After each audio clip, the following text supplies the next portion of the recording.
Okay, I think we would start.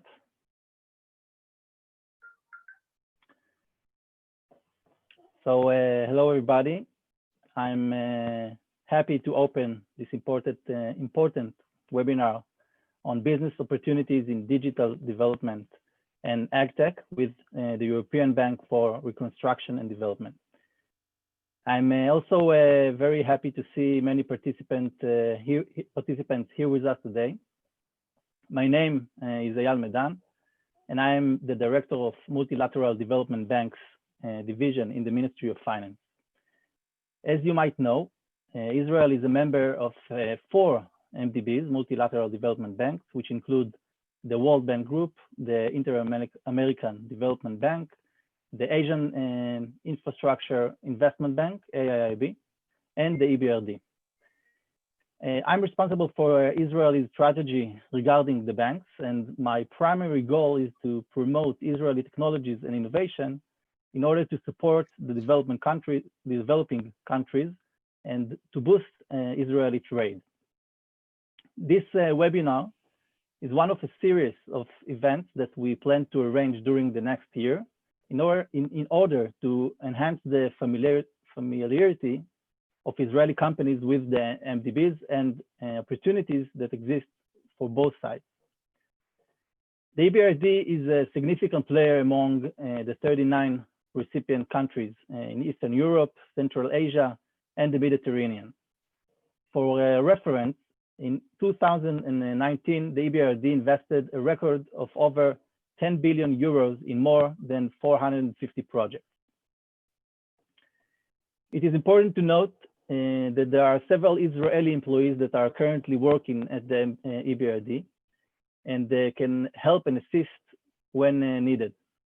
One of them, Niv Levy, who is working in the procurement division, is here with us today. Also here with us today is Israel's recently appointed alternate director at the board of directors, Alon Messer, who will begin its role next month and will represent Israel. His email address will be attached at the chat for you to connect. I would like to thank the Ebrd senior management who are here with us today to share with us ways that Israeli companies can engage with the bank. I would also like to thank the Foreign Trade Administration and SEED Israel for organizing the event. And lastly, Anna and Beverly from the Business Development Division at the Ebrd, who initiated this event. I wish us all a fruitful webinar. Thank you.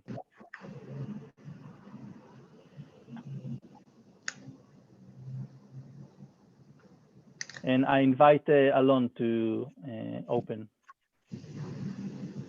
Thanks a lot, Eyal. My name is Alon, and I'm the Director General of SEED Israel. And for those of you who don't know us, we are an umbrella organization with more than 150 members who are coming from the private sector, the governmental, the civil society, and the academia. When our goal is to promote the Israeli involvement in emerging markets. Always it is a great pleasure cooperating with the Ministry of Finance and the Ministry of Trade and Economy and Trade. And in this opportunity to thanks a lot Eyal, Bareket, and Noah for our ongoing cooperation.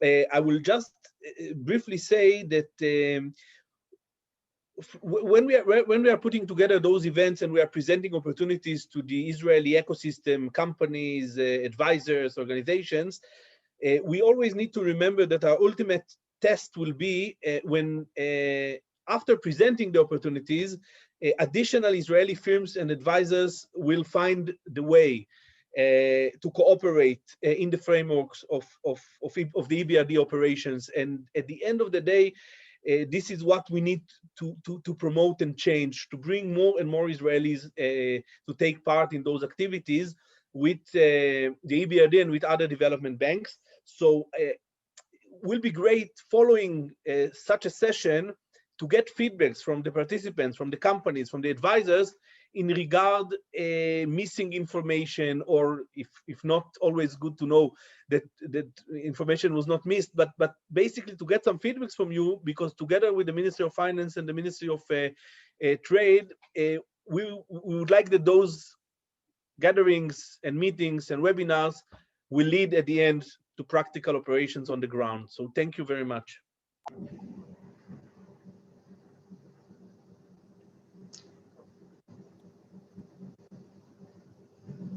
And now I'd like to ask Bareket to join us. Bareket?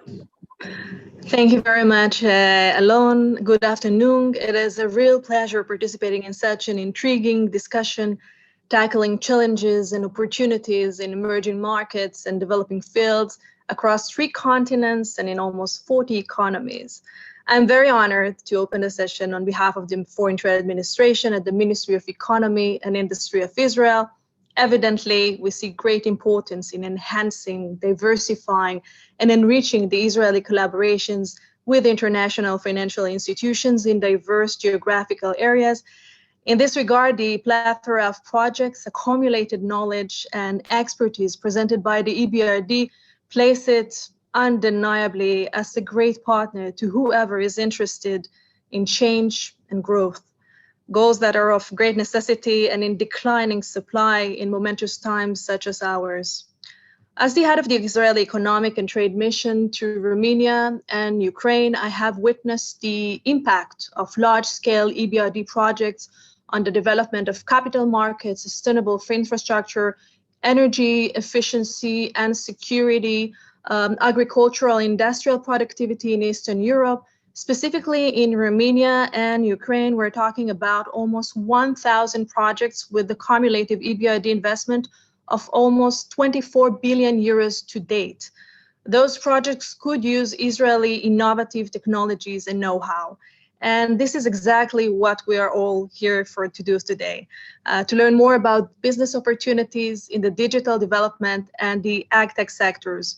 Last but not least, I would like to take the opportunity and strongly encourage Israeli companies interested in learning more about their economic and commercial possibilities, whether it's in Romania, in Ukraine, or elsewhere, to approach us. We have almost 50 economic missions around the globe and an unparalleled track record of Israeli success stories in those respective markets. We would like each and every one of you to be our next success story.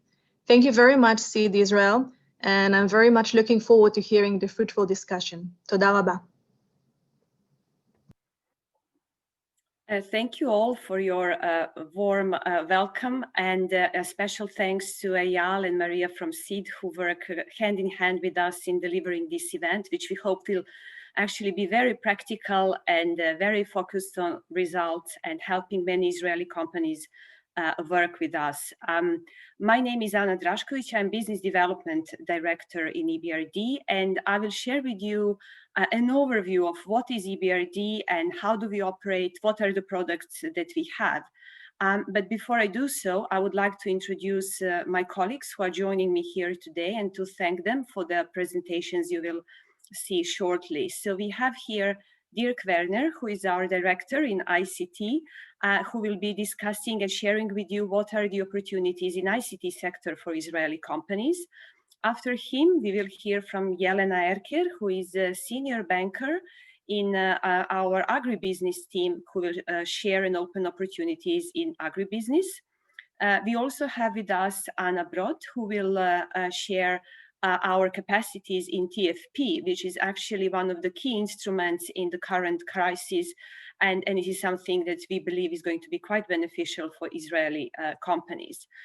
Then we would also like to introduce to you Anna Zharova, who is actually based in Tel Aviv. She doesn't work at EBRD, but she was actually working with us. So she will share her experience in working with us and how does it actually work and why is it good getting in touch and how can we help. And then last but not the least, we have our colleagues from procurement, Niv Levy, who is Israeli national working at the EBRD, one of several that we have. And he will be joined by our colleague Jan Jackholt, who will actually be here to share all the procurement details on the opportunities that you would like to encounter. So I will start by sharing my presentation with you. Which is on who is actually EBRD, what we are all about. So we are a AAA rated institution, and actually this has recently been confirmed despite of the crisis. Our membership basis is growing, at the moment 69, but soon to be actually above 70 with strong capital base. And you can see here some key dates and shareholding structure. What is more important is actually for me to show you this map, which illustrates which are the countries where we operate, where in each of these we also have physical presence, at least one, sometimes more offices. So you can see that we cover North of Africa, Central and Eastern Europe, Central Asia, so plenty of countries. So if you're interested in any of those, do get in touch.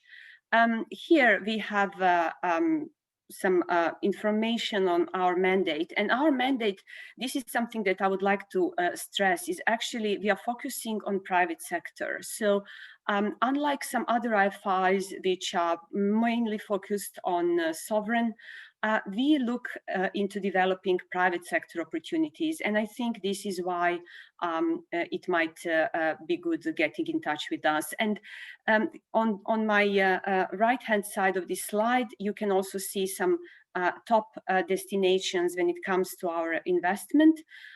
This year is a bit special one. We normally don't have, for example, Georgia in top 5 investment destination, but because of strong TFP programs and because of our strong corona response, this country emerged, some others as well, but usually Turkey, Egypt are topping this list together with Ukraine.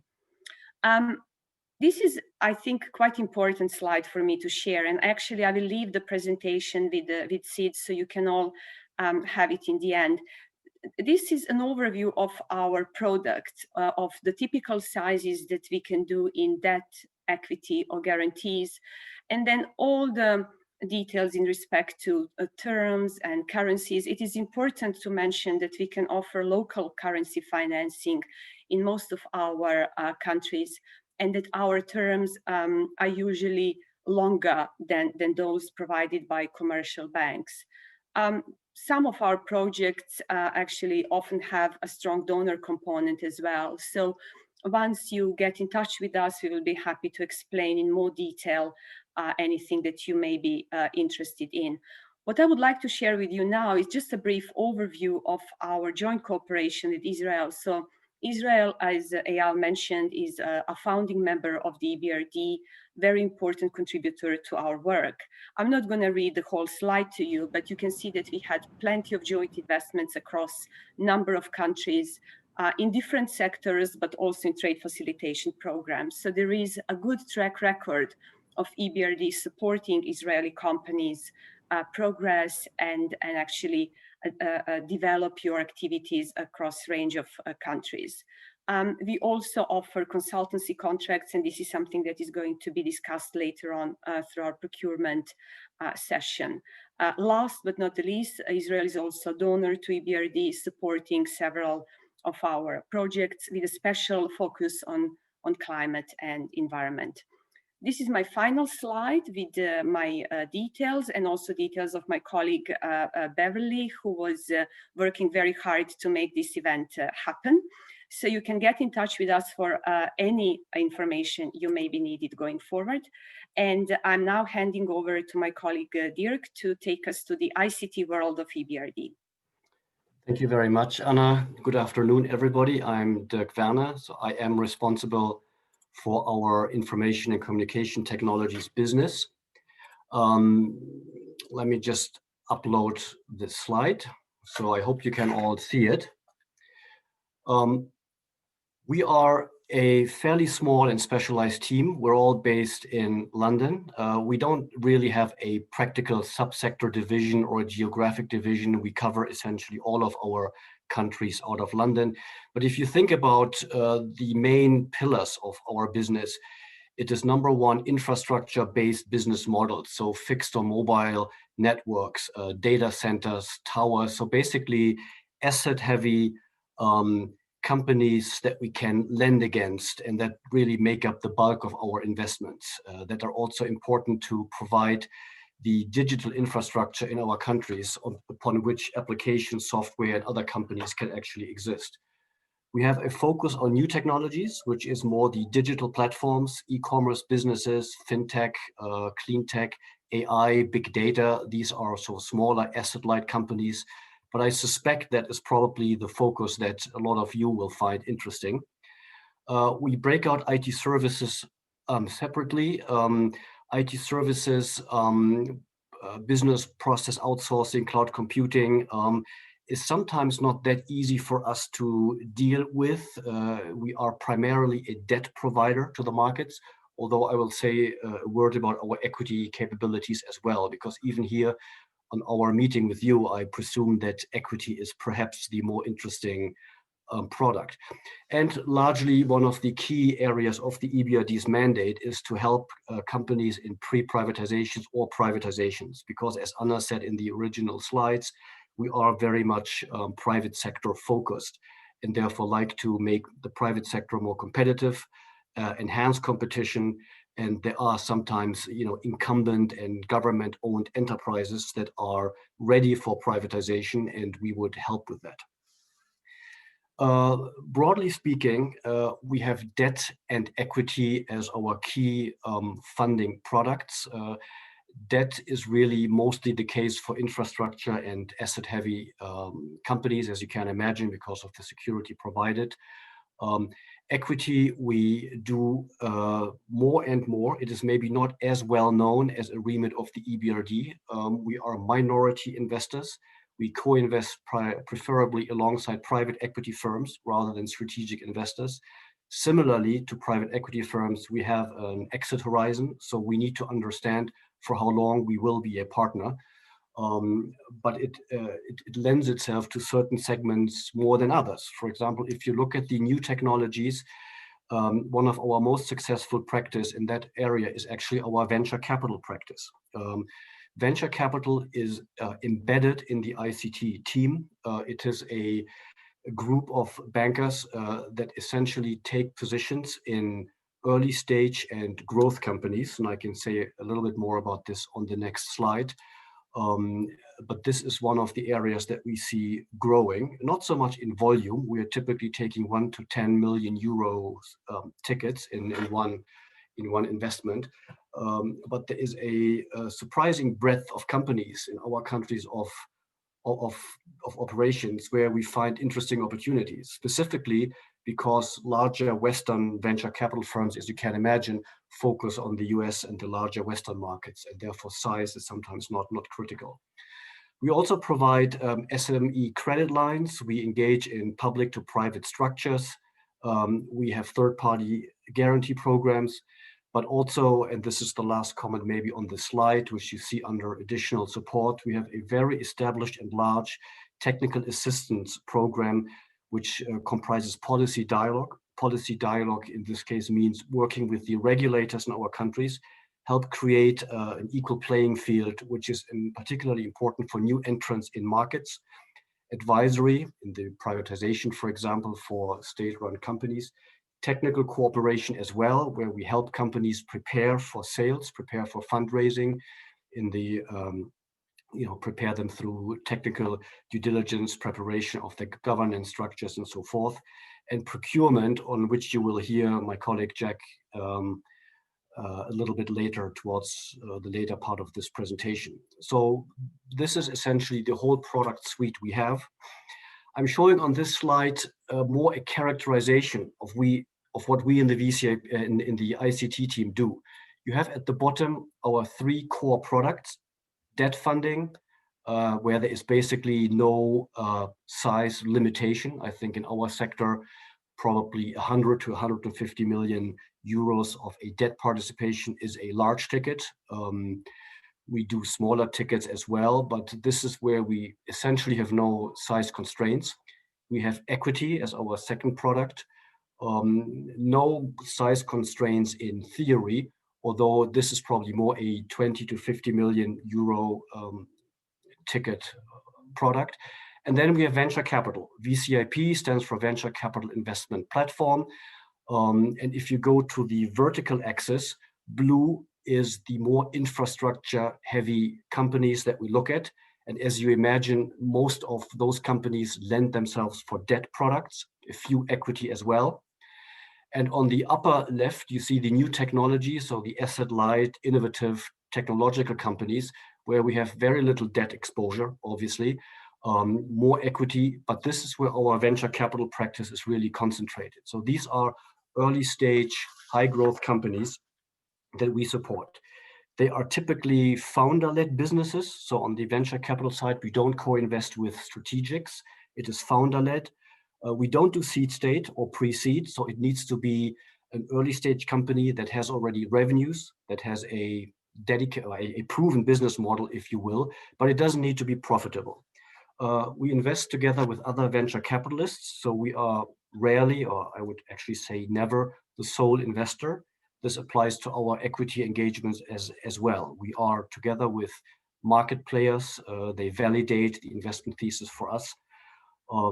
But this is where we actually see a lot of demand, and also especially under the current COVID crisis situations, many companies are seeking more, equity or convertible or mezzanine or some kind of structured instruments rather than plain debt. So this part here is probably, I suspect, where a number of you are maybe more interested in than in this part, but the bulk of what we do is still debt. But I would encourage you to reach out to us because we're very interested in finding opportunities where we can support with equity. This is the team. I said it's a fairly small and concentrated team in terms of the EBRD. We're all one team, although the venture capital team, I've separated them out. These are 5 dedicated professionals under the leadership of Bakram Ibragimov, who heads the VCIP practice. And these are the people that really matter. Now, going forward, I've now decided I will not show the faces anymore because everybody looks better than me on this slide. So therefore, take a look at it now. It will not appear anytime soon. But for requests, for contacts, for further information, these are the 3 of us maybe that you should contact in the first instance. And I think with that, we can have a Q&A later, but that is, I think, all that I wanted to present at this stage. Thank you very much. And I think it is now time for me to hand it over to my colleague Jelena Erka, who is a senior banker in our Agri team, agricultural team. And please go ahead, Jelena. Thank you so much, Dirk, and good afternoon, everyone. My name is Jelena Erken, and I'm Associate Director in the Agribusiness team. Let me just briefly introduce the team before we actually dive into opportunities. So I will just share my screen.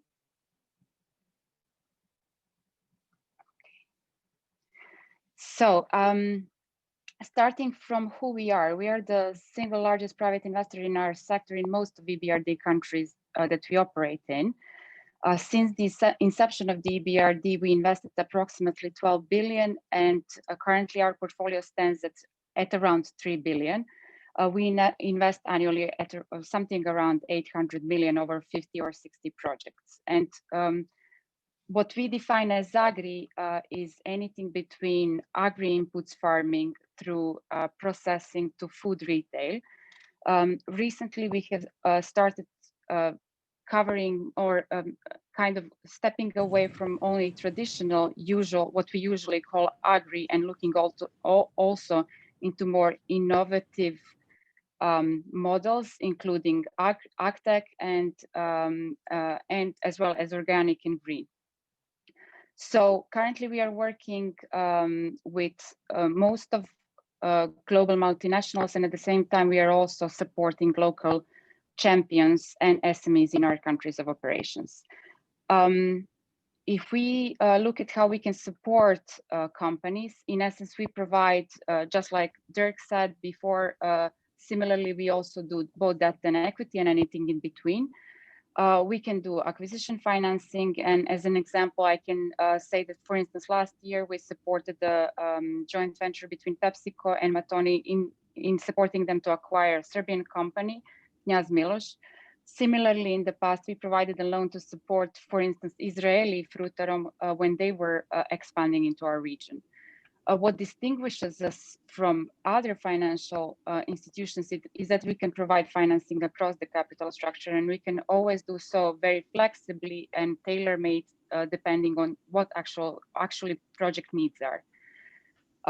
Finally, we can also mobilize donor funding, and we regularly engage with governments on policy dialogue.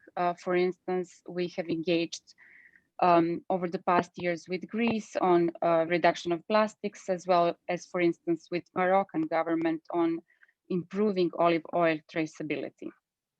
One of very important themes that we are currently looking at is green. Obviously, this has been a theme for us for a while. Currently, the Ebrd actually is working on increasing its own target from 40 to 50% of total investments. To date, the Ebrd has invested approximately 34 billion in green investments and financed over 1,900 green projects. What we are hoping, and we are actually currently working on, is actually some new products which we will be able to offer to our potential clients, including Israeli clients that are looking to expand in our region, such as sustainability-linked loans. Also, other than just providing financing for green investments, we are increasingly looking in addressing some other important themes, such as climate corporate governance. For instance, last year, starts working with one of our clients, Olam, on agribusiness commodity trader on this particular topic. If I just quickly walk you through our key kind of regions, I will start with Southeastern Mediterranean region, which is quite diverse, but clearly one of the largest countries that we are working in there is Egypt, which is a main grain importer, but also very important exporter of fruit and vegetables. On the other hand, we have Morocco and Tunisia, which are very significant exporters of olive oil. Given that the region has a large population and a substantial growth prospects, we see the food sector will continue growing, and there is a lot of potential for investment. The next very important country for us that has been already mentioned is Ukraine, which is one of the biggest countries, actually one of the biggest grain exporters, which has substantial infrastructure, and as well as it holds 1/3 of the European black soil. For us, this is very important country in which we have a very large portfolio, and we invest approximately 150 million and more every year. The next country, which is very important for us, is Turkey, which is, as you know, fast-growing economy, which not only has a strong food industry, but we also see it as an important hub for a number of regional players due to its unique position between Asia and Europe. We similarly view Western Balkans, which is very close to EU, and again, can play a role of the hub for companies. It has favorable climates to number of agri-inputs and access to non-GMO inputs. And finally, maybe just as an example of our cooperation as a team with Israeli companies. Okay, clearly we have done a number of projects that were supported by Israeli sponsors, but most recent one was in 2016 when we supported Frutarom, that is now part of American IFF, in their expansion into our region. We provided a 50 million loan, which was supported their acquisitions in Poland and Slovenia. And what was really important for us is that not only we supported very niche and new sector for us, flavors and fragrances, but also that that the project enable knowledge sharing and transfer of very sophisticated R&D. Finally, last year, together with the government of Serbia, EBRD designed the project to support irrigation system in Serbia, which was structured in 2 phases, each 50 million in size, in order to support different regions in Serbia which are in a need of a better irrigation infrastructure. As part of this project, TC funds were structured and in part provided by Israeli Ministry of Economy and Israeli Ministry of Environment. And finally, please reach out. These are my contact details. And thank you for the opportunity to present the agribusiness team. I will now hand over to my colleague Anna from TFP team. Thank you. Thank you very much, Elena. Good afternoon, everyone. I'm Anna Ebrd. I'm a principal banker from the EBRD's Trade Facilitation Program. And let me share with you the presentation and give you an overview of what the Trade Facilitation Program does and how we can support trade with Israel. So the Trade Facilitation Program, the TFP, has been running since 1999. It's one of EBRD's flagship programs, and we aim to support foreign trade to, from, and among EBRD regions in the following ways. We help local banks to create a track record with foreign commercial banks by offering them trade finance limits. Through which we can then take on 100% of the political and commercial risk of any trade finance instrument that those banks in our regions issue in favor of foreign correspondent banks. We also can provide liquidity to some of our partner banks for trade finance transactions that they lend then to the importers or exporters. And we also invest a lot in the building capacity of our local banks through advisory services, technical assistance of e-learning programs, different seminars, etc., and thereby strengthening the trade finance knowledge in all of our countries. Just to explain how the TFP guarantees work, the mechanism, and this is kind of the, let's say, bread and butter of our program. This is the product that we use on a daily basis. We issue about 10 transactions per day. So in theory, it's very simple. Here's the mechanism. So if we start at the bottom, there's a trade relationship between an importer and an exporter, a seller and a buyer. And in this case, for example, the most likely an Israeli company would be the seller. They agree on the commercial terms of a contract, and they also agree, of course, on the payment terms. And to ensure kind of the payment that it's going to be made, etc., we would suggest that the payment terms include a trade finance instrument, a letter of credit or a guarantee, in order to then make the payment. With that commercial contract, the buyer would approach an issuing bank, and we have over 120 in our program in one of our countries, and ask them to issue that letter of credit or guarantee or any other payment instrument, trade finance instrument, in favor of a foreign bank. So it would be the seller's bank in most cases, which would secure the payment.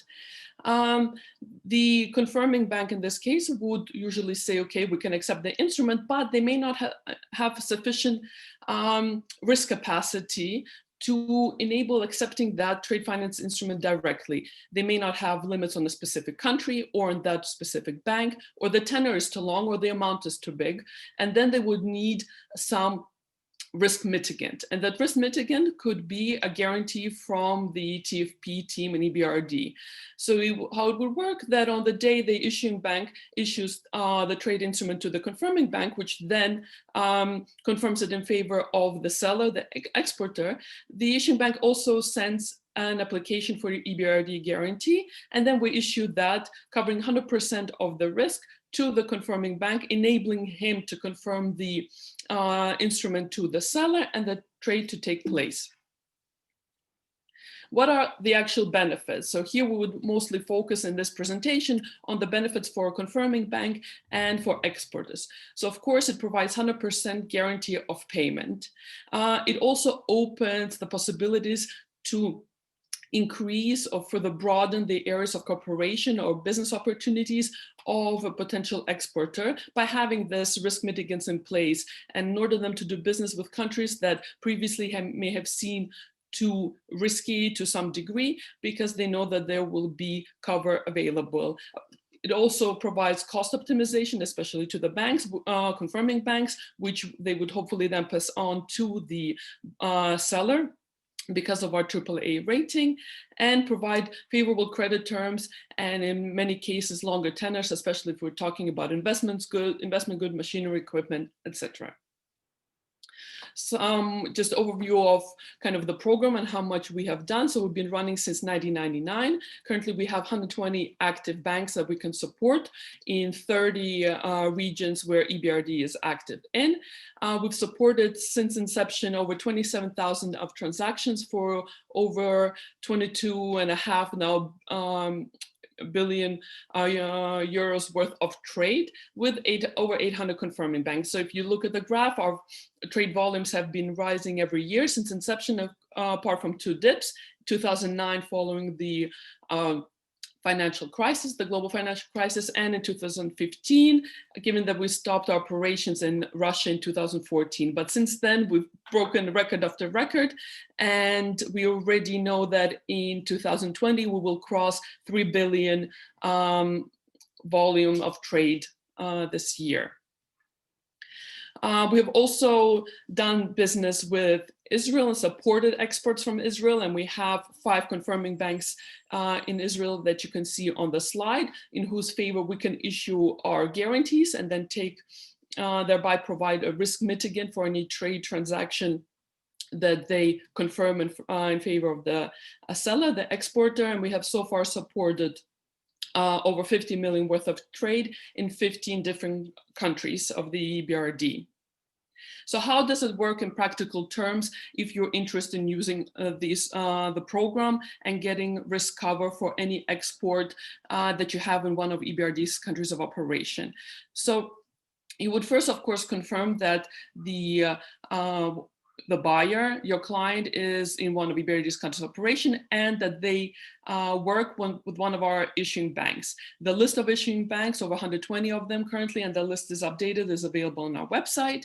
Then you also check that your house bank, let's say, is a confirming bank under the program. Then you would ensure that, of course, the goods that you are negotiating to export are not on the TFP or Ebrd environmental exclusion list. Then you would determine what kind of trade instrument will be issued to secure the payment, and the best case scenario, it's already agreed upon in the trade contract. You agree on the maximum tenor you need with your client and the bank, and then check the level of fees with regards to the transaction, and then the confirming bank, so your bank will take over the negotiations with the issuing bank in one of our countries of operation, and then we will secure the transaction. And a few examples of transactions we've done and supported for Israeli exporters. So in this case, it was a Cypriot transaction. A Cypriot company was importing clothing from Israel. A Cypriot bank issued a counter guarantee for €500,000 in favor of one of our Israeli confirming banks for 1 year, and we secured 100% of the political and commercial payment risk. In this case, it was a transaction with Armenia. An Armenian company signed a contract with an Israeli manufacturer of air conditioning solutions.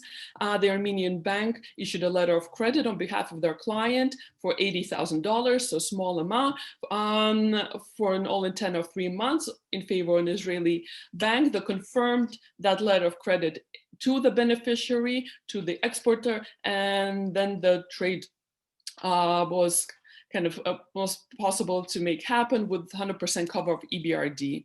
And one more example would be here an Israeli juice, fruit juice and concentrate producer that signed a contract with a Kazakh company for the supply of fruit juice concentrate. The Kazakh bank issued a counter guarantee in the amount of 200,000 in favor of an Israeli bank, which then on the ground issued the guarantee to the exporter. Ebrd covered again 100% of this transaction, and upon the receipt of our guarantee, the Israeli bank confirmed that to the exporter, and the export took place. So this is what we do. We don't have any minimum amounts on our transactions. Our maximum transaction amount is 25 million, but no minimum amounts. And here are my contact details. So in case of any questions, feel free to get in touch, and hopefully we'll be able to support your trade as well. Thank you. And I will here pass now on to Anna Zharova. So over to you.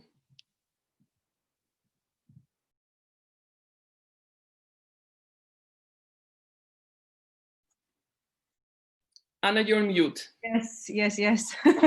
It's one of the current mistakes when you are in Zoom, to remember to unmute yourself. My name is Anna Zharova. Thank you. I want to thank you to Beverly and Anna from Ebrd, and to all the team that invite Israel-Ukraine Alliance to join this very important event. I want to share with you our presentation. Just a moment.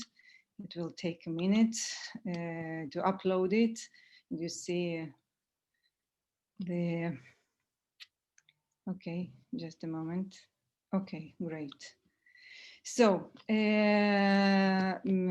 words about Israel-Ukraine Alliance and how we started to cooperate with Ebrd. Israel-Ukraine Alliance, it's an international company that focused on enhancement of social, business, and investment relations between 2 countries. About 2 words about myself. I have been living in Israel for 20 years, but originally I'm from Ukraine, and maybe it can explain why I with the team choose this geographic to boost cooperation between 2 countries. So it's less important to say about, to describe our activities in social diplomacy, but business diplomacy and business partnerships, it's our main activities. We work with different, we see us as a platform, okay, that creates a business community of 2 countries, and we work with different institutions, governmental organizations, trade associations, and high-tech and corporates. In Ukraine, maybe one more word about alliance.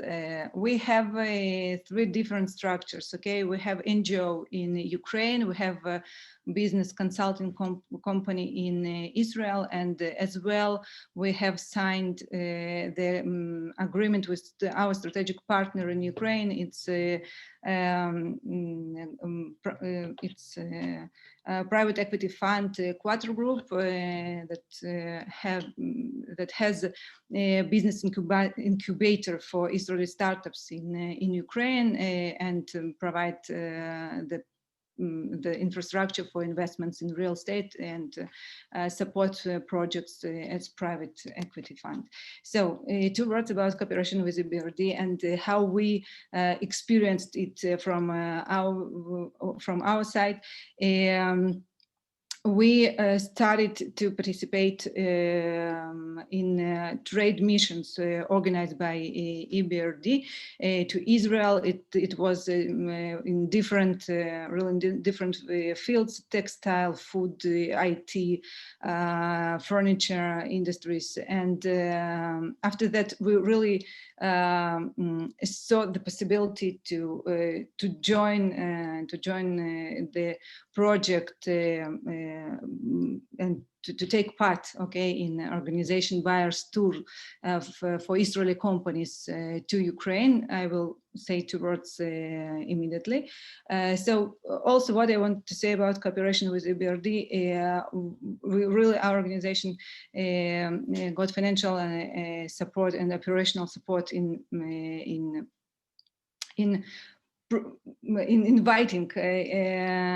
inviting Israeli companies and take them to Ukraine. We developed the project, the program, like the agenda of this tour together. We defined for ourselves what the results we want to get in this mission. So for us, it's a really long-term partnership relations, because for now this buyers tour happened 2 years ago, but still today, okay, we take part as a media partner in different conferences. We share, we love the activities that Ebrd has in Ukraine. And maybe what it's very important, it's open communication. We a small company, like to compare to Ebrd, but we know that we have a partner in every stage of the project. We really get the support. So about the project itself, just a moment. I don't know why now it doesn't work. Okay, about the case. Okay, we invited,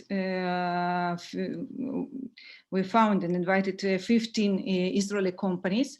The 10 of them, 10 of these companies, owners and CEOs of these companies have never been in Ukraine before. So for them, it was the first time that they came to Ukraine, and just with the wish to explore the ecosystem and to explore how to make business with Ukrainian companies. We provided, we took part in organization B2B missions, networking event with industry leaders, personal connections. We made a lot of meetings and visited different organizations. We visit production sites, and also we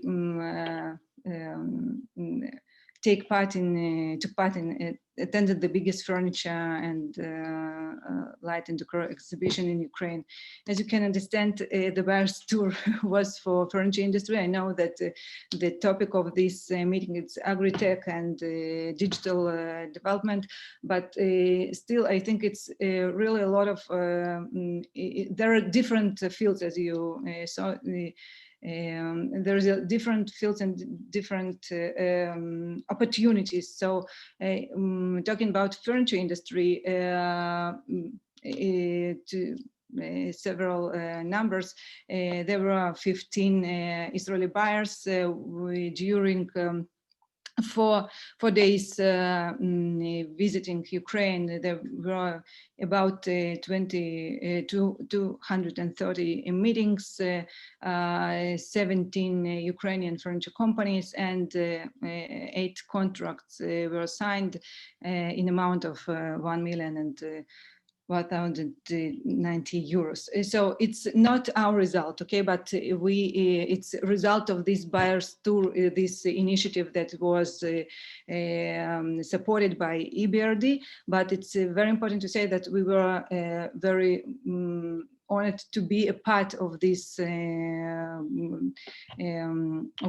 project and to provide our expertise. And I think one of the most important things it's that being in having offices and in Israel and Ukraine with a very wide network, okay, in two countries, and speaking 2 languages and experience two mentalities. It helps us to make our work more to provide more benefits to the company that we work with. And once again, I think Ebrd makes a very has a very important mission, okay, and helps businesses to explore and to raise. So I want to thank everyone, and I will share my contacts also in the chat. And if you have questions, I stay here to answer after that. Thank you very much. Thank you, Anna. And over to our colleague Niv, who will now open for your questions and moderate the Q&A session.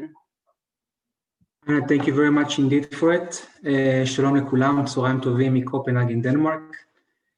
אני ניב לוי, אנליסט ביחידת רכש הפרויקטלי של הבנק. אני שמח מאוד להשתתף בסדנה הזאת לחשיפה של חברות ישראליות ליוזמות עסקיות שיש לבנק בתחומים שונים.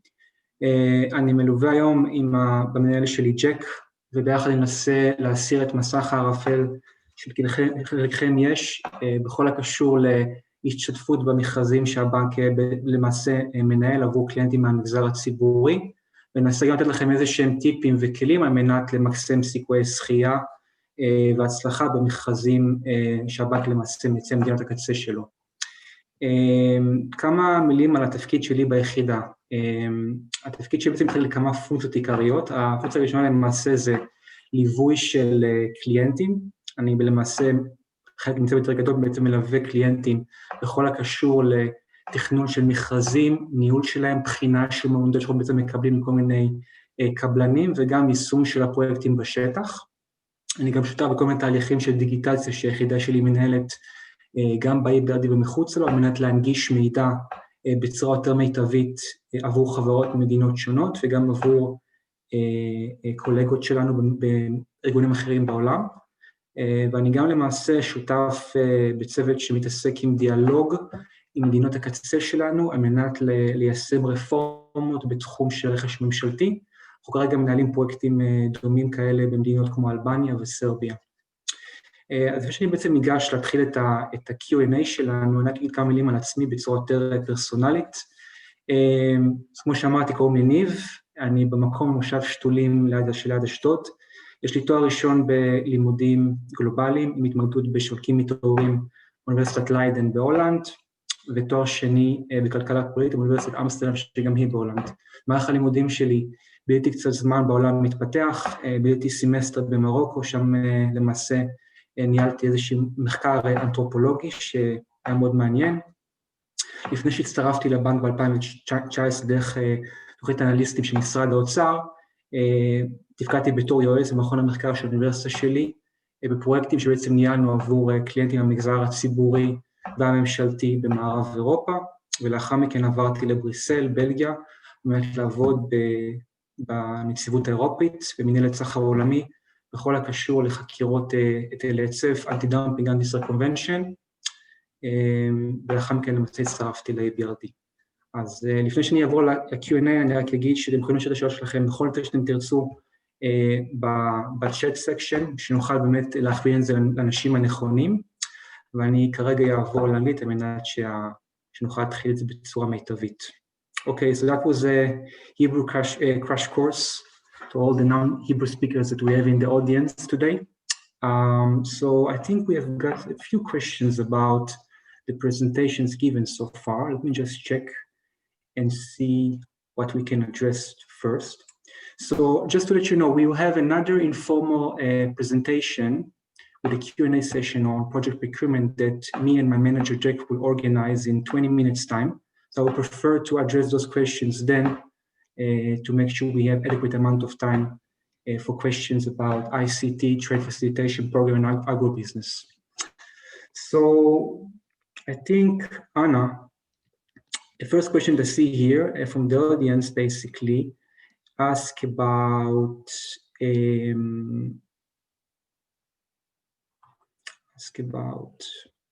let's see. You know what? Let's just do it differently. If you have any questions about presentations given so far, you can just maybe raise your hand, and I will give you the floor to do that, as the questions being written in the chat room are not that clear to me.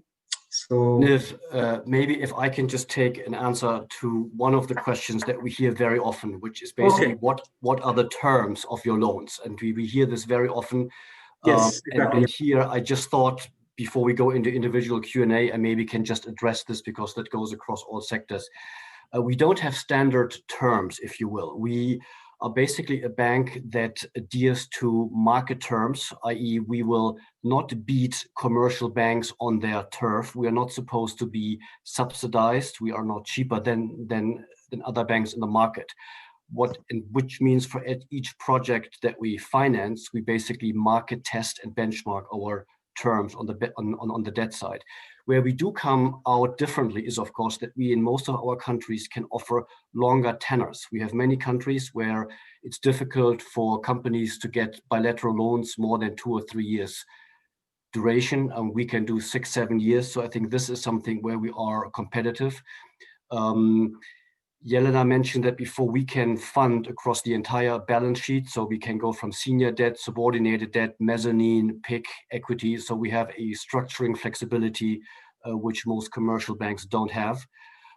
We can provide loans in the typical hard currencies, US dollar and euro, but also in most countries, local currency. If you think about the Ukraine, for example, where interest seems to be quite high. So I think in that regard, it is really each project, each funding proposition that we would look at in detail. So rather than being able to give you blanket terms, but I think it is tenor where we differentiate ourselves, structuring flexibility, but not necessarily cost. So that would be sort of one overall answer to this question. And if I may just add something on a couple of questions that I saw. So one was related to Ukraine and who are the right contact persons there. I think it's the best if you can just email me with the brief description of your inquiry. What is the sector? What is the size? So that I can connect you with the right banker in Ukraine, because we have several, we have office of 60 people there and several specialists in several areas. So I want to make sure you're speaking with the right ones. And there was also a question on donor assistance. So here, I would like to actually clarify what I was discussing when I was talking about donor component in our projects. It means that when we are financing a project, sometimes there is a donor component to it. So sometimes from the donor funds, we finance particular aspects, some specialized consultancy work or some due diligence, etc. So we are not providing donations ourselves. So I hope it helps. But for those who are interested to learn more, I'm happy to put you in touch with our donor team and somebody can explain this in more detail.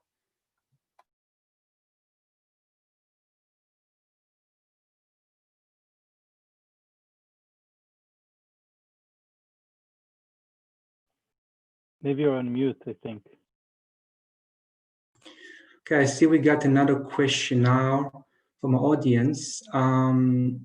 Maybe one of our speakers can address that actually from his perspective or business process. So the question is, do you invest in social business? And could you please tell us more about inequality economic projects? Maybe one of our speakers can address those two small questions. Yeah, yes, Dirk, yeah. Not sure I understand the question exactly. Social projects, I mean, all our project engagements, whether it is equity or debt or venture capital, need to fill basically one of our economic determinants. We have what we call transition impact. So we have various metrics that this project needs to meet, enhancing competitiveness, improving inclusion, having a energy enhancing aspect, governance improvement. So there's always, if you will, a social aspect associated with it, or a development aspect. It is not purely commercial. In that regard, this is sort of the framework within which we can engage. Having said that, even within this framework, all projects need to meet our what we call sound banking criteria, i.e. we are a profit-oriented organization at the end of the day. These projects need to be profitable. need to give us the right risk return proceeds. And in addition, of course, have these developmental aspects that the bank puts forward. Integrity is one of the most important points. This is why this bank can act very well as a catalyst for further foreign investors in our countries. We have a deep process of scrutiny over the ultimate beneficial owners and the whole governance structure around our companies, whether they are investee companies or borrowers. So these are EBRD specific parameters that come on top of if you will, the pure commercial aspects. But at the end of the day, a project will have to be deemed commercial for us to engage as well.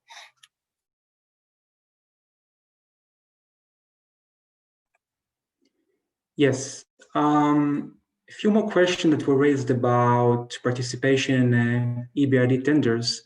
And one of them was who can actually participate and apply for tenders. So essentially, our project procurement tenders are not restricted to certain countries. Any company from the entire world can apply and participate, as long as they can, of course, provide the adequate set of documents that the client asks throughout the tender process.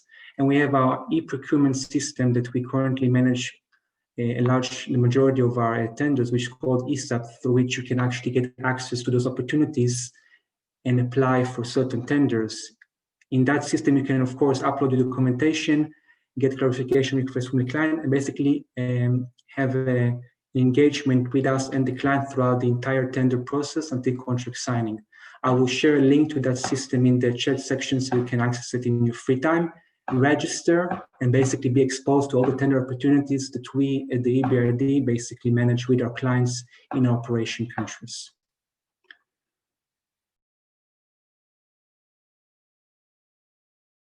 And you might have on the issues that have been raised so far today. I think we have Elias Bita raising his hand. He would like to ask a question. Of course, over to you. Yeah. Hi, Anna. I think you already addressed my question, so I will leave it for other people to participate. Thanks. Great. Thanks. Is Jack here as well, my manager? Jack, are you here? I'm here. I just hi, Jack. Had a meeting. Sorry for being late. Oh, no, actually I am on time. Good. It seems like you are ahead of schedule. Yes, exactly. Maybe you would like to say a few words about Israeli companies being able to compete in our tenders and perhaps even maximize their chances to succeed in them from your experience. Yeah. And yeah. Of course. I just came in when we were talking about our selections system, our electronic platform, which we called ESEP, but it's only one really of the two main, let's say, venues that you have in a bank, because the e-tendering platform ESEP is the system that is used when clients of the bank are contracting your services, whether it's for goods, works, or consultancy services. Everything which is for the purpose of the project and which is contracted for by the client, that goes through the ESEP system. But you also have another opportunity, in particular if you are, let's say, running a consultancy company, and that is to provide services to the bank directly. So it means that you will apply, let's say, for a contract which is being selected by bank staff and being contracted by one of our banking teams. So, and just to mention on the consultancy side that the vast number of consultancy contracts are actually contracted for by the bank.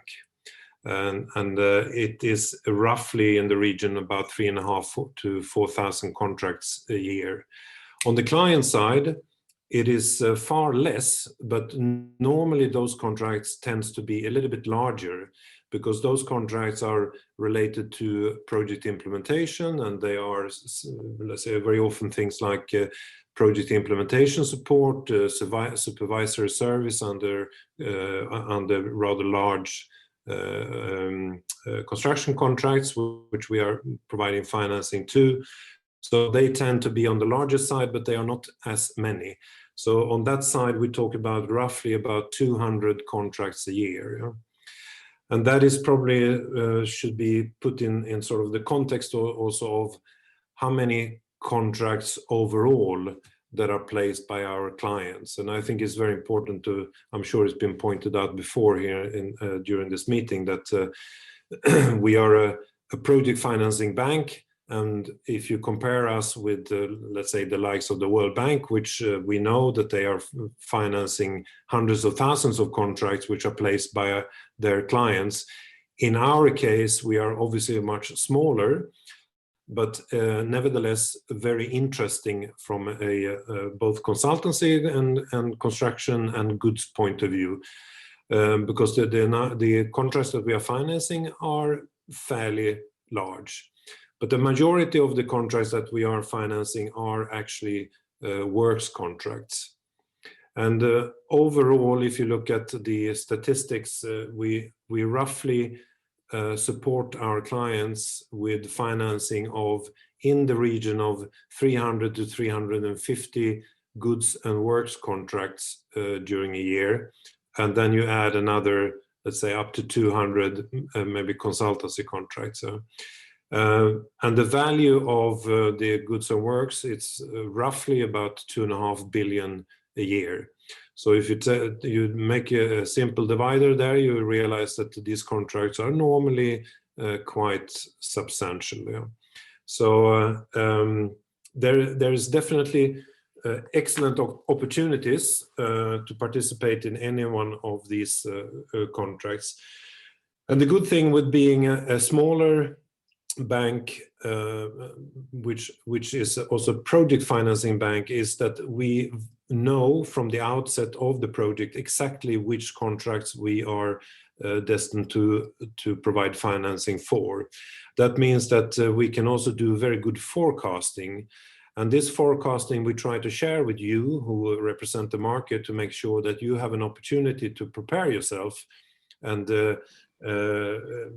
be able to participate in these tenders. Sorry? Someone wanted to come in? I think it's okay. We can move on, Jack. It's okay. Okay.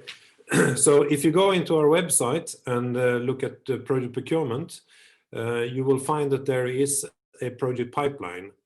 And there you can look at all the contracts that we expect to finance in different countries under certain projects, etc., and which year, and roughly the magnitude of the size of those contracts. You know? So it's a good instrument for you to prepare yourself for the future. So I really recommend to go in and have a look at that one. We have currently in that pipeline, or at least last I looked, we had contracts for roughly about 14 billion in that pipeline. And that represents about 1,000 contracts. So should be very interesting for you. And for sure, as Nev was saying, let's say contractors, suppliers, consultants from all countries over the world are eligible to participate in those tenders, with the exception of those which are debarred by the bank for having been subject, or let's say subjected themselves to fraud and corruption, or been subject to UN Chapter 7, which I don't expect any one of you will be. Yeah? So you're all eligible. Thank you very much, Jack, for this input, and I'm sure we will hear more information in our informal Q&A session, which will follow after this one. Moving from procurement to agribusiness, because I think we have a question to Yelena. Someone in the audience basically asked, is there any newsletter in agriculture tender topics to stay notified? Well, not that I'm aware of. I will certainly check if there is something to be shared with the wider audience. Okay. Just to remind everyone that I've shared a few links in the chat section. One link is for our client e-procurement system, ESAP, that Jack just mentioned. Another one is to our project procurement section on Ebrd website, where you can get more information about our procedures, standard tender documents, and other valuable information that will be useful as you prepare your proposals to tender in the future. Yeah, so just so you're aware of, basically. Any other question you might have on the issues we discussed today?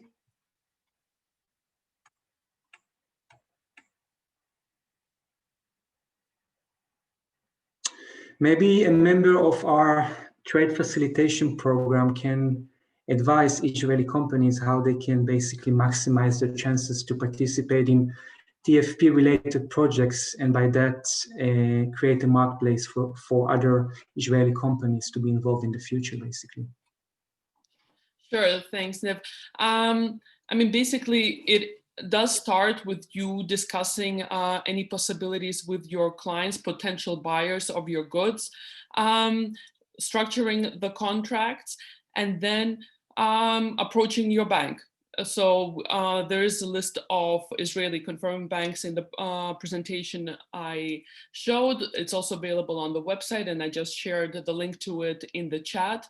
And then going from there, of course, in general, finding opportunities abroad would not be, let's say, in the scope of our program. We step in when you already have a trade transaction and need our cover for it. And that could come, it's a bank-to-bank program, so it could come, the request can come from your bank or of course from the buyer's bank to us, but it's good to know that you have that tool available. If you're looking at markets which are new to you and you are not sure of them and how to conduct a trade with them, just know that for, let's say, 30 of these countries, you can be you can receive cover, or your bank can receive cover in order for your trade to actually take place.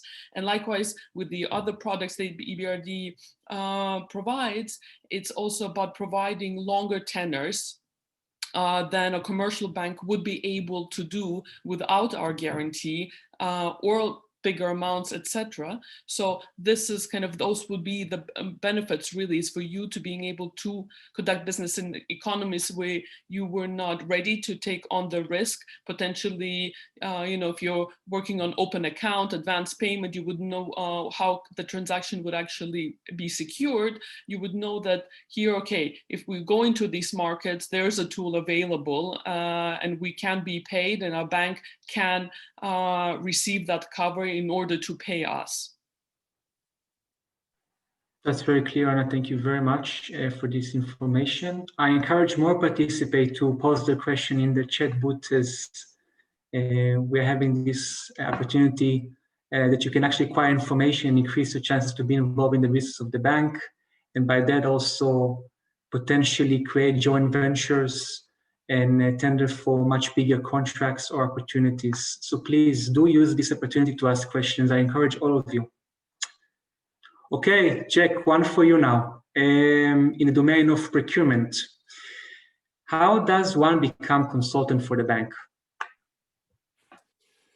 Yes, basically two ways. One, which is the let's say the opportunities which we advertise for on our website. We are like any bank, very transparent in that respect. All opportunities are, or let's say, I would say almost all opportunities are on the website.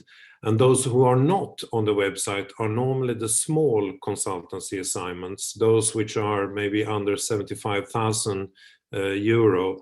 There, the bank, as well as clients, have an opportunity to do direct selection. And in order to, let's say, get the opportunity to be directly selected, you obviously need to have contact, you need to be known. Yeah. And whilst I know it's not overly popular amongst our friends in banking to get inundated with the contacts from the consultancy industry, there are obviously opportunities to make yourself known anyway through conferences and webinars, and if you have, let's say, look at our website and look at the project pipeline, you can make yourself, let's say, known to our clients. There's absolutely nothing wrong with being in contact with our clients. I would say, on the contrary, this is something that you need to do. You need to prepare yourself. You need to make yourself known to clients, you know, in order to participate in any tender, large or small. You know? But this openness in terms of tendering applies until the tender opportunity is advertised on our website. Then after that, we do not want to see any underhand contacts with our clients. Then you need to go through the formal route as presented in the tender document. So, but there are no magic bullets in this, unfortunately. You need to be sort of known.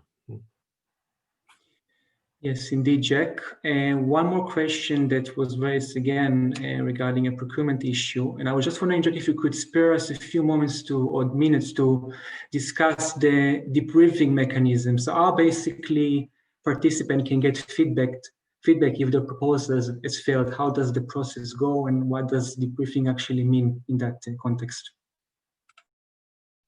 Sorry, that was to me, yeah? Yeah, okay. Sorry. Okay. Debriefing, let's say, in the context of client contracting, is being carried out by the clients. So it's not being carried out by the bank. But the clients have an obligation to provide debriefing. And the first debriefing is actually the response that you get when you have provided a tender or a proposal. You know? Then if you have not been selected, you are obliged to receive the information on why you were not selected. But don't do the mistake as some do and expect that you can see the competitors' proposals, because that is confidential information. It's about your submission. So how have your submission been evaluated? That's what you can ask for, and you should ask for that, unless you get already in the first round you get enough information. Don't hesitate to ask. It's a learning curve, and you need to get the right information to be able to prepare for next time. You know. Now, if you should for some reason be extremely unhappy about the information that you have been provided with, and you think that this is wrong, then you do have an opportunity to provide a complaint to the bank. And then we, as a procurement department, we will do a review of that complaint. And once we have done an in-depth review and gathered all the information that we need to provide a recommendation, we will bring this recommendation to an internal committee, which is called the Procurement Complaints Committee. And the idea with setting up or having a committee for this is that we try to emulate what happens in a national system, where you have an independent party to go to for your complaint, such as let's say a complaint mechanism in the country or a court of law. So that's really basically how it works. Absolutely, Jack, thank you for your answer. A rather general question that has just been raised that maybe our other speakers can address. Someone in the audience asks how he or she will be able to apply for equity and debt financing, and how, in what way. So maybe one of our other speakers can address this issue, please. Maybe I can take these general ones. So it depends on what the project is in. So as I said, you can always initially get in touch with me with the brief description of your project, the size and sector, country, and then I can put you in touch with the relevant banker. And since I'm here, there is also a question from a company from India, and they have a company in Poland, and asking whether they can get financial assistance from Ebrd if they have a project in Poland or Israel or Ukraine. If you are investing in Poland or in Ukraine, yes, indeed. So do get in touch with us. And I think we have also Niva question for Jelena from a food tech company. So maybe since I'm speaking, I can quickly read it. So Jelena, the company is saying they're world's first commercial grasshopper protein producer, and they developed a project in Jordan with potential customers in GCC as well as food producers in Europe, and asking if they are able to apply for equity and debt financing and how. So maybe you can just introduce briefly. Yes, absolutely. So yes, please send us your proposal. I will drop my email address in a group chat. So, and then we can see, then we can evaluate the opportunity and see whether we can provide any financing.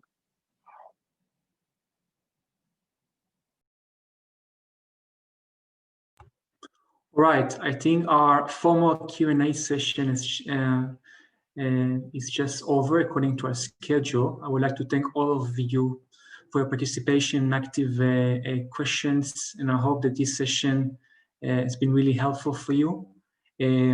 Just as a reminder, we will have a separate informal Q&A session with Jack, where we will be able to focus more on procurement-related questions and issues that you would like to address with us, which will hopefully be useful as you prepare potential proposals or basically tender to projects that the EBRD basically finances in our operation countries. So I would like to give the floor back to Anna to say a few concluding remarks about the workshop that we just had. Thank you. Thank you very much, Niv. So from our end, really immense gratitude to our Israeli partners and to all of the participants who dedicated your time to listening to our presentations today. I would also like to thank all of my colleagues for their excellent presentations. And just briefly and finally, do get in touch with us. We are very flexible and there is plenty that we can do for you. And we hope for this to be a beginning of plenty successful Israeli EBRD cooperations. So I'll stop here and say goodbye to you all, and then hand over to my colleagues from procurement for a specialized procurement session. Thank you. Thank you. Bye-bye. Thank you. Bye-bye. Thank you very much. Bye. Bye. Thank you. So if my prediction is right, we should now witness a huge drop in numbers of participants. But if not, it's also good. Okay, perfect. I think it will be useful to adopt the same methodology for questions and answers, and just encourage you again to put your questions in the chat section so I can address them to Jack, and Jack basically can answer and provide me with more useful information about EBRD tenders. So please do use this opportunity to ask more questions and get information. It's usually not that clearly explained in different mediums that you might encounter previously. Jack, maybe as a way to encourage our participants to ask questions, you can say a few words about yourself and your history at the bank. That would be very useful. Thank you. Mm-hmm. Yeah, so, okay. I can start by saying my name is Jan Jacolt. My friends call me Jack, so please call me Jack. I've had the great opportunity not long time ago actually to be in Israel and having an outreach there, which was fantastic participation, very interesting discussion. So very good memories. Yeah, and I hope, as we all do, that this pandemic soon will be over, so we can start to meet up face to face again. It will be certainly much more fun than seeing each other on the screen, even that is a nice substitute, but it's never as good as meeting face to face. Yeah. So I'm Swedish. I've been with the bank for 22 years, hence my gray hair. And I've been working with international public procurement in development context for over 30 years. I lived and worked in Eastern Europe, implemented predominantly World Bank development projects, and then I went to Africa, worked in Africa for a couple of years, and I was in Vietnam working there in the health sector with the public procurement, and then I came to EBRD and thought I would stay there for a couple of years, and now 22 years later I'm still there. Yeah. So it shows, at least to me, that the EBRD provided a very interesting place both to work in and to work with. You know. And I like very much of the sort of the approach that the bank has in comparison with what I've sort of experienced maybe with other development banks. And I think to put that in one very blunt word, I think it is the commercial drive that Ebrd stands for, which to me is an interesting sort of ground concept, which also reflects in both policies and culture within the bank, you know. So that's a little bit about myself. And just to very quickly explain a little bit about our organization, I mentioned before that my role and Niv's role is that we work with everything which is, let's say, related to our projects in such a way that all the contracts that we work with are the ones which are selected by the clients and contracted by the clients. Whether the financing is coming from the bank or from grant funds, that's a secondary point for us. The point is that we are supporting our clients with the procurement process, the contracting, and the implementation of the projects. And we are, given the fact that we are a fairly small bank, we have the opportunity to have a very hands-on approach on all the procurement and predominantly implementation also. So each and every contract which is procured and contracted for by the clients have a very stringent oversight of the whole process from our team. You know? The team is divided in two parts. One is what we call the policy department or team. The policy department works predominantly with making sure that we do have the best and best policy that one could wish for, following the best, let's say, international practice, but also aligned with our fellow banks like World Bank, Inter-American Development Bank, African Development Bank, etc. We have a very close cooperation with all the other banks. But we also work with other things such as policy dialogue with our countries of operation, where we work also in joint ventures. We work closely together with UNCITRAL, the legal arm of the UN. And when we support our countries to develop their procurement framework, we actually do that on the basis of the UNCITRAL model law on procurement. And that is very important because the model law, it has a very broad backing from the OECD countries, but from the UN countries, but it also means that if you align your national framework to the model law, that means that you're also aligning yourself to the World Trade Organization's government procurement agreement. And we are actually the only bank which has in the agreement established in the bank a clear direction for which procurement policy we should have. And that is that our procurement policy and all the activities that we do in the realm of our procurement activities must be aligned with the government procurement agreement. So that's why we work in that direction. We also work with capacity development, but any bank, even if we combined all our resources, we wouldn't have enough resources to do all the capacity development that would be needed in the world. So our way of doing that is that we have set up 2 master classes in international public procurement management. We have one master class which is taking place in Tor Vergata University in Rome, and we have an executive master class which goes on in Belgrade. And the whole idea with this is that we offer this opportunity to already established procurement professionals in our countries of operation, which then takes a full academic master in public procurement management, and then goes back to the place where they were working before. And we obviously hope that they will inject all this newfound knowledge straight into the work stream in the countries where they are coming from. But also very important is that it's combined with a very strong alumni. And the alumni is very important for us because it means that since we have got to know these people during the cycle of the master, we also have very good contacts with procurement professionals in our countries of operations, which we then can cooperate with on policy dialogue, you know. We also work a lot in the field of anti-corruption, where we work, let's say, a lot with the OECD, the anti-corruption network. So we work with, as a part of the expert group in OECD, working directly with countries on anti-corruption measures.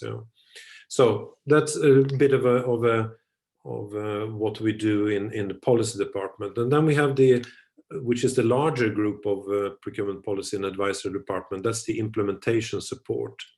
And these are procurement professionals, all of them which have been working in the field in the past with implementing development projects and let's say works contracts, goods contracts, etc. You know.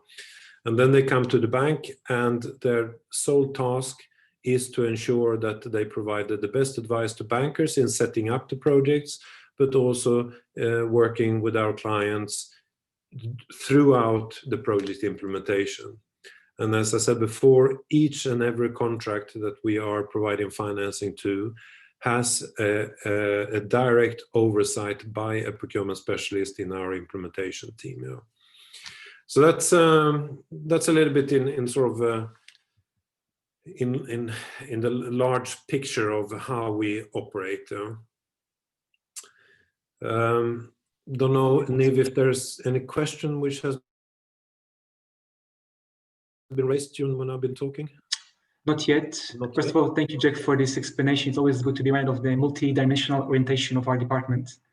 But again, I encourage you all to participate and ask more questions, as you got the director of the procurement division of the Ebrd now explaining you about the procedures. But maybe, Jack, I can ask you a question which interests me personally.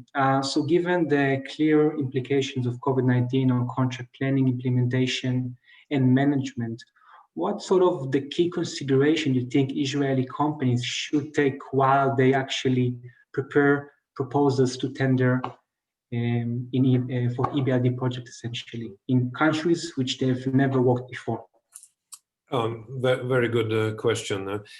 We do have, just to start with, we do have a guidance. So again, if you go into the ebrd.com and you go into work with us and project procurement, or actually you go into procurement there, then you come to our first, let's say, website, which has a guide attached to it on the kind of considerations that you should take, whether you're a consultant, a tenderer, contractor in an Ebrd finance project. And I would say, you know, it's obviously impossible to give one answer fits all countries in this respect, you know, because at the end of the day, you come from one country with one set of regulation in terms of COVID, and you go to another country with another set of COVID regulations. And the only overall answer, and let's say that I can provide right here and now, is that you will need to adhere to both. You know? That is very clear. And into some countries, I would say it's probably not even feasible at the moment to travel to. But interesting for us, to my mind, has been that we actually can see that in our projects where we thought when we went into this pandemic that we were going to see absolute disasters all over due to COVID, predominantly the contracts which are already placed, there are very few which have full terminations, you know. So most of the contracts have actually continued. That's from an implementation point of view in terms of works contracts, you know, and that is a little bit surprising to us, but it's obviously on the positive side that we actually have seen less of the big disasters, you know. And the difficult part has been obviously on the consultancy side, where consultants are traveling from another country to be, let's say, in a supervisory role. But in most cases, that has been resolved through to the fact that we also have both joint ventures with local, where we see local consultants working together with international consultants for supervisory projects, etc. So they have been able to maintain a good supervisory function anyway, as well as, let's say, PIU support and project implementation support. So it is still possible. And I think also to flag a little bit, the fact that we have an electronic platform for procurement has helped immensely in order to ensure that procurement processes can continue in an orderly fashion during the pandemic.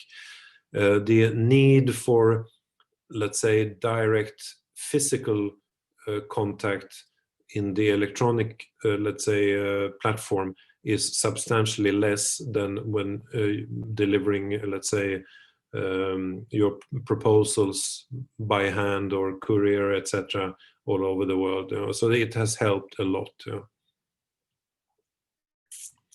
Absolutely, Jack. We have fairly 9 more minutes for this informal Q&A and 2 more questions to address. Yeah, sorry. Yeah, sorry. We have one question here. Is there an address in the procurement team to contact for assistance while preparing the proposal? Yeah. Let's say like this, that we are very careful with our contacts with the consultants and tenders when they are preparing the tender, because obviously as a bank we cannot be seen whether it is the fact or not, but we cannot have the optical illusion that we are actually supporting one consultant over another or one tender over another. So during the tender proposal phase, we will simply not entertain any discussion at all. We just don't do it, and you have to respect our reasons for that. If you are not participating and you just want to have a general discussion, you are very welcome to do that. We are very happy to have a discussion, no problem at all. And our contact details are again on the website. You can send us an email and we will be in contact. So we welcome any dialogue with you. So that is not a problem, as long as you are not in the tendering stage. Check one more question on a similar issue. A member of an Israeli company asks, we are running training center for transport infrastructure specialists. Do you procure training directly or it's including in the scope of projects? We don't procure training directly, let's say, for clients, but very often you do see with, let's say, especially with larger works and construction formal contract, you see training as part of the parcel which is being procured. And as I answered someone else here, that one thing, if you have these kind of services, the best thing in my mind is that you look at who are actually participating in the tenders for this type of let's say, construction infrastructure projects that you're interested in, and you contact them. You can also buy the tender document to see if it is included as part of or actually you don't need to buy the documents anymore. You get them for free as long as you sign up for the e-tendering services. So we don't do it as a separate contract. It will be part of a bigger parcel. Absolutely. Jack, as you can see, there is one more question from Eyal. Is there an address in the procurement team to contact for assistance while preparing proposals? He was answering that. Okay. So, but there's one from Noah, I see. Let's scroll up and see what Noah asked. This function is a bit stuck for me. Let's see. I would love to hear how the code changed the perception and the strategy of the bank. Yeah. I mean, I think I've already mentioned sort of in the tendering concept, but obviously, like any other bank, we are all sitting at home working, which has many challenges. And I think if you look at, let's say, the bank's performance during this time, we have done very well. We have supported a lot of, let's say, current clients, but we have also, let's say, supported a lot of new projects during this time. The portfolio remains very much the same, but there are a few new products which we haven't seen previously in the portfolio. But we have to stick within what is the objectives of the bank, what are the cornerstones of any investment for the bank, obviously. So these new products will have to fit into that mold, you know. But strategy, I'm not the strategist of the bank, so I can't tell you what the strategy for the let's say for the foreseeable future is because of COVID. But obviously we are hoping to be able to open up our regional offices as soon as possible, because they are extremely important for what we are doing. The close contact with our clients is key to success. Yeah. Thank you, Jack. Maybe one last question to conclude this session as we are approaching 3:45 Denmark time. Jack, if you were asked to give an Israeli company an advice on how to design a winning proposals, what will your advice be essentially? My simple advice is that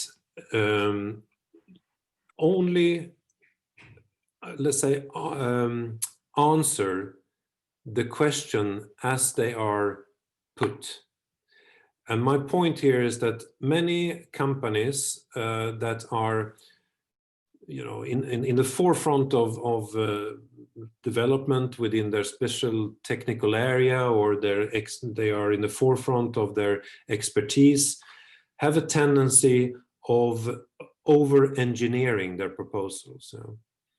And the problem with that is that you will obviously have to be rewarded for that over-engineering, which means that it is likely that your proposal will be a little bit too expensive to be considered as a let's say front runner. And one thing which is very important, and that is that in the consultancy selection, there is a certain subjectivity in the evaluation methodology, because it's based on merit point systems. But in all our works contracts and all our goods contracts, we do not accept any form of subjective type of criteria. It has to be based on responding exactly to what has been asked and putting a price on it. So in a works contract, we do not use what in the EU world is called the MEET approach, where you have a certain point system for how you respond, where you also in that point system can take into account innovations, different proposals, etc. You know, in our world, we do it a little bit more stringent and strict.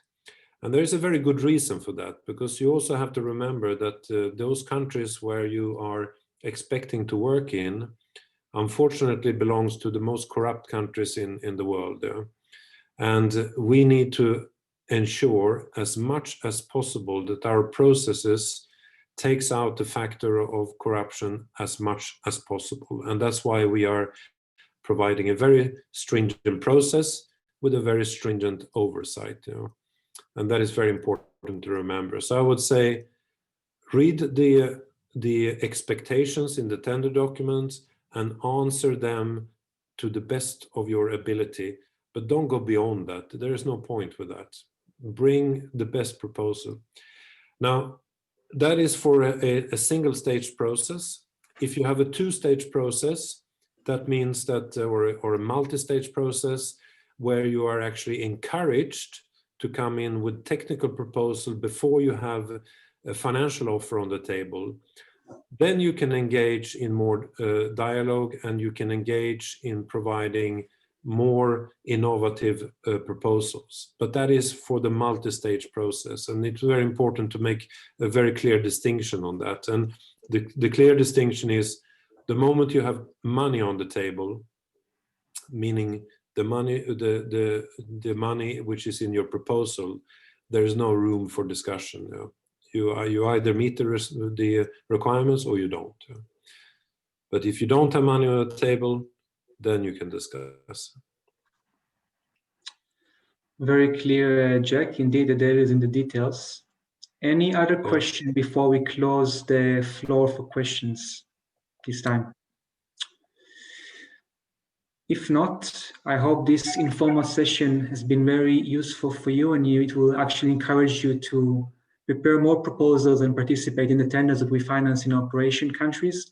I've already shared a number of links that you can follow and get access to different documents, information, and links to our e-procurement system, with which you can actually submit your proposals, and also my contact details in case you have any questions about the bank and how to do business with us. So I would like to thank again the 48 brave participants who have dedicated their time and asked questions. And I would like to wish you a pleasant day and happy Hanukkah. And I hope to see you again in the near future. Thank you very much. Thank you very much. Thank you very much. Thank you.